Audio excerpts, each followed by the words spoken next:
Hello everyone and welcome back to the channel. Thank you so much for stopping by. If you're looking to make some seriously easy cash in GTA Online, then you've come to the right place, because today on the show, we will be going over the easiest as well as the fastest ways that you can make money solo in this game after the latest update. We have several new payout changes which I think you will find extremely worth it, and in this video, this will serve as your complete solo money guide for GTA Online this week. So with that said, let's jump into things. If you enjoy this video at any point, or if you just find it helpful, let me know by dropping a like on it. And if you want to stay up to date with everything GTA Online and Rockstar Games, consider hitting that subscribe button with your bell notifications turned on.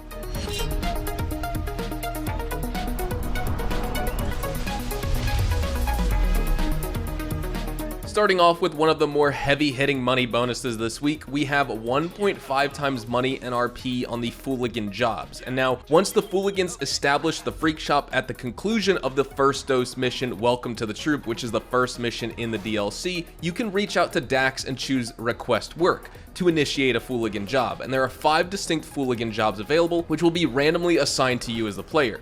And a cooldown period of 1 in-game day, or basically 48 real-life minutes, is required between successfully finishing a job and then starting another. Now, normally these pay $50,000 per mission, but with the 50% money bonus, you're going to be getting $75,000 per mission. And unfortunately, the cooldown is unskippable at the current moment, as Rockstar has patched all methods of farming these Dax missions over and over to my knowledge.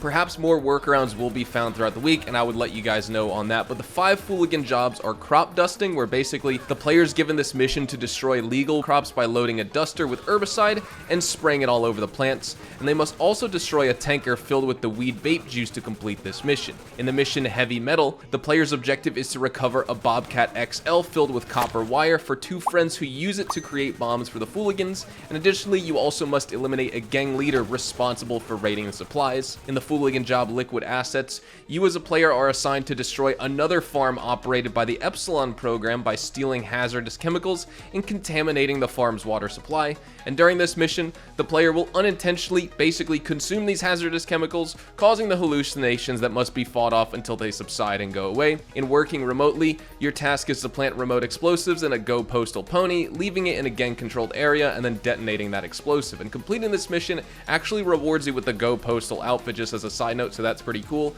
And then in the mission write-off, all you need to do is annihilate several Merryweather security convoys and a Merryweather depot holding deliverables for Big Pharma. And then we also have 2 times supplies for acid resupply missions. And you may know this, you may not, but you don't actually need to buy supplies for your acid lab if you're looking to save some money. Obtaining supplies can also be done by stealing them, which is free, but they do require long drives and careful delivery sometimes. And resupply missions can be started by interacting with Mutt or going to the acid lab supply area, and players have 30 minutes to collect the supplies and deliver them. But dying may jeopardize the mission, and some resupplies only fill up the bar 2/5 or 4/5 of the way, sometimes with double supplies, and so up to 3 missions may be needed for a full resupply bar on very rare occasions. Stock production is paused during resupply missions, but unlike vehicle cargo and special cargo supply missions, there is no cooldown for acid product supplies after delivery. This is just a really good bonus because it's not going to help you make more money from the acid sell mission itself, but you are going to be getting more product without needing to buy it, saving money in the long run, and this time it's actually worth it because it's double. Then we also have a 1.5 times acid production boost, and inside of your acid lab is a table with chemicals that's available for the player to temporarily increase production, which can be done daily. It should be noted that this is one real life day, but I highly recommend that players always start off their acid production grind and general money grind for the day by boosting their production to get the most efficiency out of this business as possible. We also have a triple money and RP event on Sumo Remix, and in this GTA Online adversary mode, players compete on large platforms above the map, and they must stay within shrinking safe zones to avoid vehicle destruction.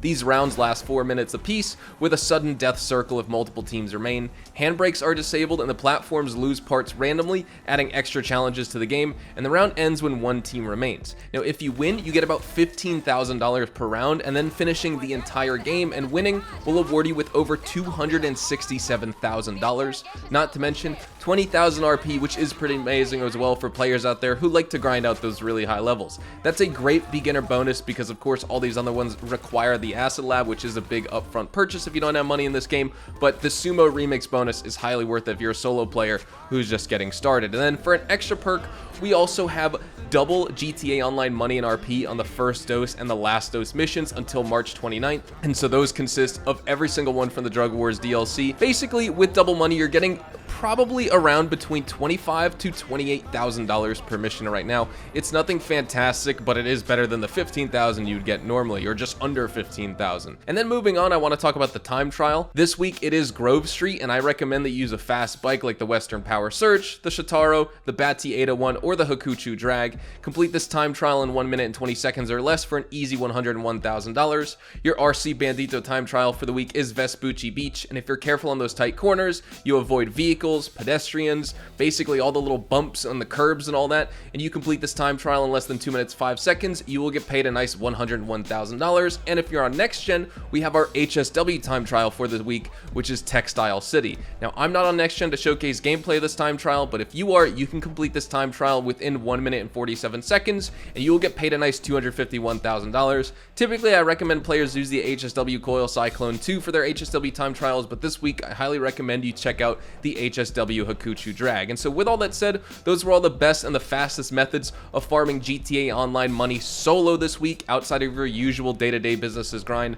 We took into account all of the bonuses this week, and so hopefully this helps you out. I hope those guides help you out, and with all that said, hopefully you all enjoyed the video today, and if it did, hopefully I earned your like on it. And of course, if you are new to my channel and you want to stay up to date with all the best GTA Online and Rockstar Games content, consider hitting that subscribe button so you don't miss out on a single thing we post here on the channel. We consistently talk about updates, news, information, tips, tricks, and even leaks, and we will keep you guys updated here on the channel daily, so make sure you hit that subscribe button. If you want to follow me over on Twitch, Twitter, and Instagram, those are the best places to get connected with me outside of YouTube, and you're more than welcome to ask me any questions on those platforms. You can follow me at Hazardous HDTV, and all of my social media links can be found in the description down below. With that being said, thank you all so much for watching, everyone. I hope you all have a fantastic rest of your day, and I will see you guys in the next GTA Online video. Adios, amigos.